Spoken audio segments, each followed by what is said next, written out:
Hello. This video is going to be about what the universe is made of. And there are multiple ideas about what the universe is made of. One of which is materialism. As you could probably tell from the title of this video, I do not like. I think it is incredibly stupid, but here is a definition from Merriam-Webster.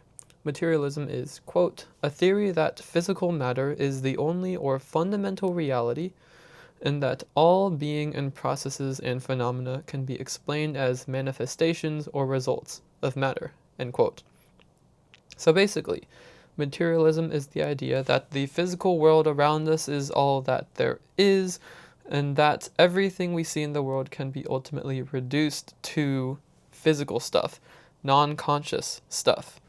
And the opposite of materialism is idealism. And there are multiple kinds of idealism, like epistemological idealism, but I'm going to be talking about metaphysical idealism, because we're talking about metaphysics here, what the world is made of. And a definition from the Stanford Encyclopedia of Philosophy says that idealism is, quote, something mental, the mind, spirit, reason, will, is the ultimate foundation of all reality, or even exhaustive of reality, end quote. Basically, the universe is fundamentally mental. And there is also an idea called dualism, which is that the world consists of both mental things like consciousness and physical states. I'm not going to be talking about that because I think dualism is also stupid. That's a whole other video. For now, we're going to be talking about materialism and idealism. And the reason why idealism is even in conversation in the first place is because of this little phenomenon called consciousness. And here is what consciousness is, according to the Stanford Encyclopedia of Philosophy and the philosopher Thomas Nagel, who wrote an article that was titled something like, "What It Is Like to Be a Bat?" Something adjacent to that. Anyways, quote, according to Nagel, a being is conscious just if there is something that it is like to be that creature, i.e., some subjective way the world seems or appears from the creature's mental or experiential point of view, end quote.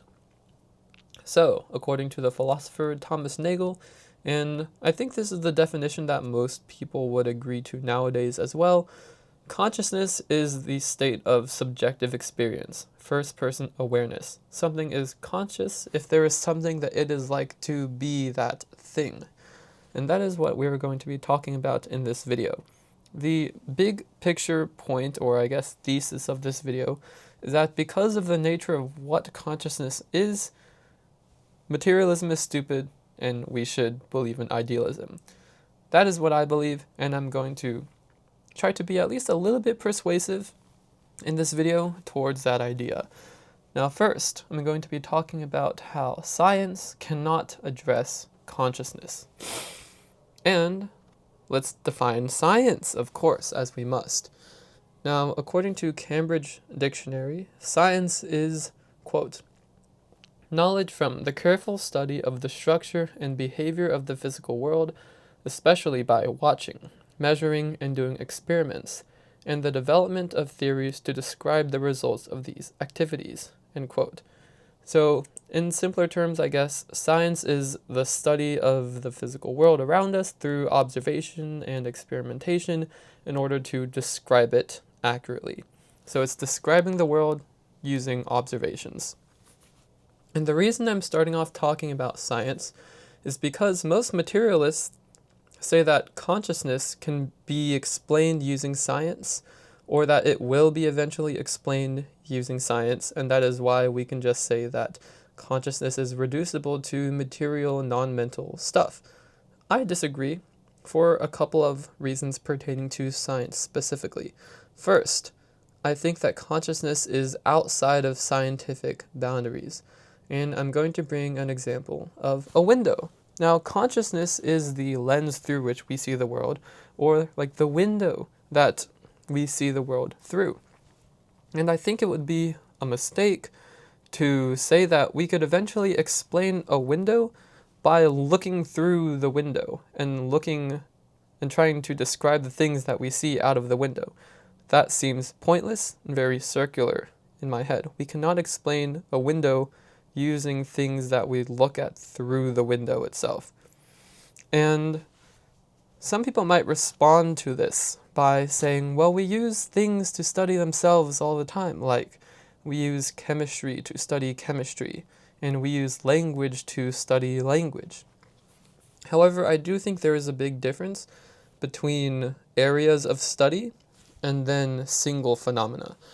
For example, language is not just like one thing, because there are many languages and there are many things pertaining to the use of language. When we talk about the field of language, we're not talking about one language in particular. We're talking about the study of language as a whole and all of the things that pertains to language. And of course, we have to use our language to talk about and discover things about languages. However, when it comes to single phenomena like consciousness, I don't think this applies. Consciousness is not a field of study where there are multiple things, or at least when I'm talking about consciousness, that's not what I'm referring to. I'm talking about explaining this one thing, explaining this window, and it does not make sense to explain this one thing through looking at things that this one thing allows us to look at. And another example that I'm going to bring up similar to this is the Bible, because I am somewhat theologically inclined. I like talking about the Bible. And I do think it is a mistake, or would be a mistake, to try to prove that the Bible is true by looking at what the Bible says, because that assumes the truth of the Bible. I think that is circular. And I think most atheists would also agree. We shouldn't try to prove that the Bible is true by looking at things inside of the Bible itself. And I think this is the type of thing that we're talking about when it comes to consciousness being a window to the outside world. Consciousness, similarly to the Bible, I don't think can be explained through the things that we see through this window of consciousness. I simply think that this is not how it works, and that because of this, consciousness is outside of scientific boundaries. There is another reason I think science cannot explain consciousness. And this is that, according to our definition of science, science depends on observation, objective observation. However, consciousness, according to our definitions, is subjective experience. It is fundamentally first person. We cannot actually concretely observe it in other beings. If we look at another person, we have no way of fully confirming that they are conscious just by looking at them. We can assume that they're conscious because we know that we are conscious and they act similarly to us, or that we have a brain and we can cut them open and look at their brain. But looking at their brain does not tell us if they are conscious. It tells us that their brain is working. We cannot know that they are experiencing in the same way that we do. Because consciousness is fundamentally subjective, and science depends on objective observation and experimentation, science is literally incapable of addressing consciousness, I think, in any way. And that because of this already, materialists should have many reasons to reject materialism, because the main reason they think consciousness can be reduced to material things, which is science, cannot even address consciousness. So now let's move on to my next point, which is that materialism cannot explain consciousness. Here I'm going to bring up fun thought experiments and things. First, I'm going to talk about a misunderstanding about consciousness that is brought up very often, and that is very common. That is confusing what consciousness does with what consciousness is.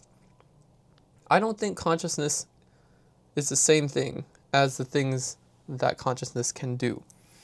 And I'm going to bring up an example. Whenever we talk, we open our mouths. And there's really no exception. Even ventriloquists have their mouths open a little bit to let sound escape their body and to let the sound waves go into the outside world. So whenever people talk, we open our mouths. But it would be a mistake, and I think you probably would agree, it would be a mistake to say that talking is the same thing as opening our mouth, or that talking and speech can be reduced to simply movements of the mouth. Just because they are correlated does not mean that they are the same thing. And another way to think about this is to imagine, let's say, yourself, and to remove your senses one at a time. Now, let's say I remove my sense of sight. Now I'm blind. I cannot see. But I would still say that I'm conscious. Next, remove my hearing. I think I would still be conscious. Then remove, let's say, my taste, my smell, my sense of touch. I think that I would still be conscious. And you would probably agree, or at least I would hope that you agree. Now, something that the YouTuber Alex O'Connor brings up is the idea of memory. He brings up the example of somebody having absolutely no sense of memory. In every single moment, there is nothing that is laid down. Everything is completely new. And he brings up the example of such a person falling through the sky. They might not even know that they are falling through the sky, but we would still have reason to think that they are conscious or that they are experiencing, even if their experiences are never laid down in a timeline, even if they have no memory of any past moments. Similarly, I think we can even remove our ability to, let's say, think in words, because a lot of people don't think in words. We would still be conscious. Even without all of these sensory perceptions or abilities to like think in words or to remember things, to have any memory at all, I think we could still conceive of such a being having consciousness, having a fundamentally first-person subjective sense of experience. And this suggests that consciousness is actually much simpler than we would expect. That consciousness is not the same thing as all the complexities that we often associate with consciousness. These things like sensory perceptions and the ability to receive thoughts are simply things that consciousness does. It is not the same thing as the consciousness itself. So that is an important misunderstanding to clarify. Now let's get into some more fun thought experiments. A very common one is the idea of philosophical zombies, or P-zombies, as philosophers often say. And this is just the idea that we can look at a being that acts exactly like a human. We can interact with them, they respond to what we say, they seem to respond to the environment around them, but such a being could be not conscious. Or we could ask the question, could such a being be not conscious, not have consciousness? I think the answer is yes. And this is a very intuition-based thought experiment. A lot of people might think that it's impossible to imagine such a being without having consciousness, but I think that you could have a human-looking being and conceive of it not being conscious, which suggests that there is some sort of separation between consciousness and the physical states. So materialism would not be able to necessarily account or predict for the presence of consciousness in a human being. Another example has to do with robots. This is kind of like the opposite of the example where I remove each of my senses one by one. Let's say you have this one little robot CPU that's programmed to respond to the sensory inputs it receives. It starts off having no sensory inputs. And then you add, let's say, a camera to it. So now it can see and label the things it sees. I don't think we would say that robot is conscious, or at least I would hope not, because then that would mean a lot of the robots we already have that are super simple are conscious. I don't think that's the case. Then, let's say you add some microphones so it can hear things, you add some touch sensors so it can bump into things and respond to the environment like a Roomba or something, and you keep adding these senses one by one. It does not seem to me like there is any specific point where you would add one sense and then suddenly this robot would become conscious. Even if you add senses that the human being does not have, I don't think that it would become conscious just because you add senses to it. Intuitively, it seems to be the case that with a robot, there is no way for it to suddenly become conscious just because it becomes more complex. And so that's another thing that suggests that complexity does not actually explain consciousness. Now, another example that, again, the YouTuber Alex O'Connor brings up involves visualizing a triangle. If you're capable of visualizing things in your head, imagine a triangle, 3 sides, right there. Now he asks, where is the triangle? If materialism is true, then you should be able to find it somewhere in some physical form. But if you cut open your brain, you would not find the triangle there. What you might find are things like neurons firing in specific ways, that I correlated to your visualization of the triangle, but those neurons firing are not the same thing as the triangle itself. I can see the triangle, it's like right there in my head, but where is it? And the same thing can be applied to things like music. A lot of the times, I personally think of songs in my head. I sing songs to myself in my head. I play music mentally. Now, there aren't actually sound waves that are bouncing around inside of my brain. Where is the music that is playing? And a common response to this might be that, well, computers have this little brain computer chip that, if you look at it, doesn't seem to have any physical triangle in there. But you plug it into the computer and then you see on the screen, well, there's a triangle, or through the speakers, there's the music that is playing. And our brain is kind of like a computer in that way. However, I don't think this response works, because the thing about our brains is that there is not a screen like the computer to project the triangle or to project the music through.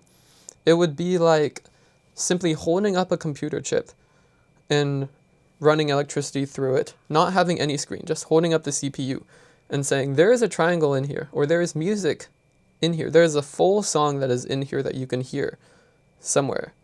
That does not make any sense to me whatsoever. Like, where is the triangle? Where is the music?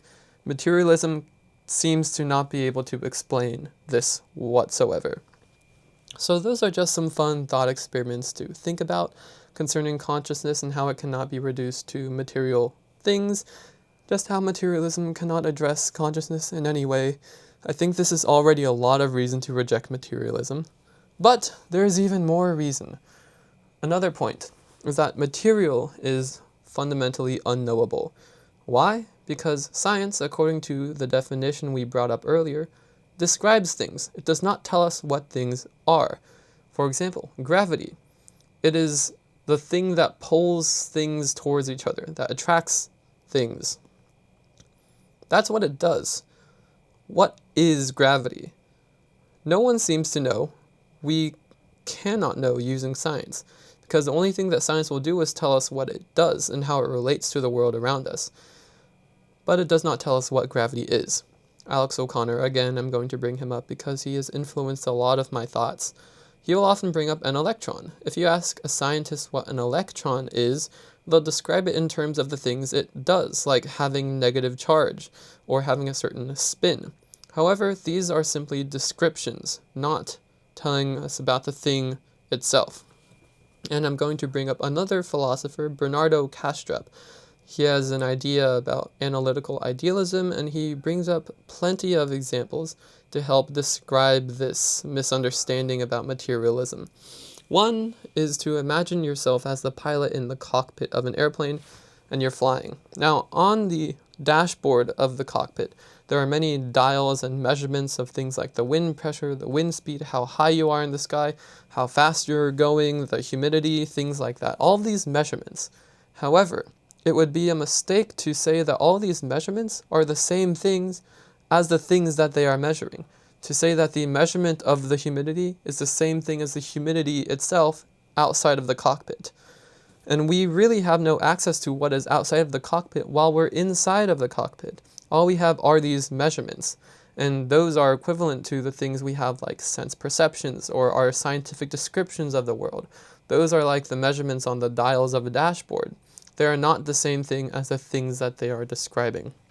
Another example is a map. Let's say you have a map of a park, the trees, and let's say a lake and a sidewalk in the park. It would be a mistake to look at the map and say that this map, which is a description of the park, is the only thing that is real, or that this map is what the park is. That seems just like a fundamental misunderstanding about the nature of maps and descriptions, and saying that the world around us and the descriptions of the world we have through science and our sensory perceptions is the only thing that there is similarly a mistake, and it's stupid. And so, if we cannot know anything material, if we don't know what material stuff is, what can we know? Well, we can know what consciousness is.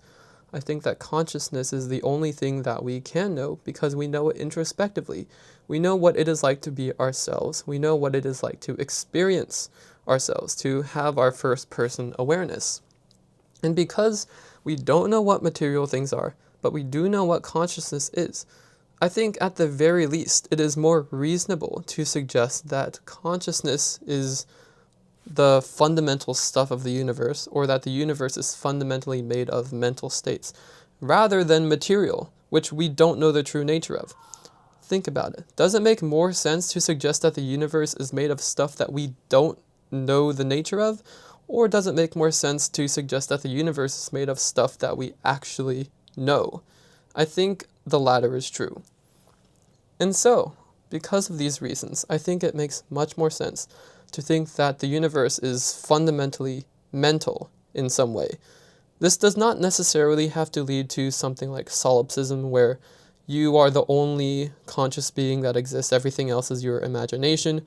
There are many versions of idealism that can account for things like an outside world and other conscious beings.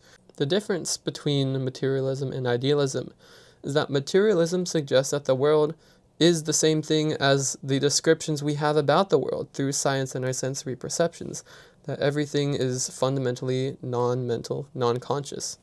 Idealism, I think, makes much more sense, as we have no idea what material stuff is, but we do know what our mental states are, we do know what consciousness is. So I think it makes so much more sense to think that the universe is fundamentally mental, in some way. So now let's get into implications. Now, I think that a possible implication of idealism is theism, the idea that there is something like God. And this might seem very naive, but this intuitively makes a lot of sense to me, because I like thinking about dreams. When we dream, there are characters in our dreams. There's ourselves, there can be other people in our dreams. There are also like objects, like places and things that we can hold in our dreams that don't have to be conscious. But we would still say they're like made of consciousness. There are items that are made of mental stuff, made of our thoughts, something like that. And if our universe is also fundamentally mental, then we could be something like items in the dream of some dreamer. And I think that if it is the case that our universe is fundamentally mental, that if everything in the world are like thoughts, then they have to be the thoughts of something that is doing the thinking. Or we have to be like items in a dream that are being dreamed. Or, in other words, there can be no dream without a dreamer. And so I think this at least has some intuitive grounds for thinking or for believing in some form of theism. Even if this doesn't get you to anything like Christianity, it can be a good basis for getting started. And I do think this leads very nicely into the idea I have about Christianity, which I do have a whole over an hour-long video about if you want to watch that. But that's the main implication that I really like about idealism. Also, idealism just makes a lot more sense. I don't want you to think that I only believe in idealism because it gets me to God, because a lot of people are idealists and they don't believe in God. You don't have to believe in God in order to think that the universe is fundamentally mental. I just think idealism makes a lot more sense, and if it happens to lead to God, then so be it. That's a bonus. But it doesn't have to. At the very least, the main takeaway for this video should be that materialism is not as great of a worldview as it might initially seem. And so if you are a materialist, I hope I have led you to at least think about things you don't normally think about. But if not, that's totally fine. Thanks for watching anyways. This is just a video where I like rambling about fun stuff that I'm very passionate about, because I do think materialism is utterly stupid. And so, again, thank you for watching. Those are my thoughts. Bye!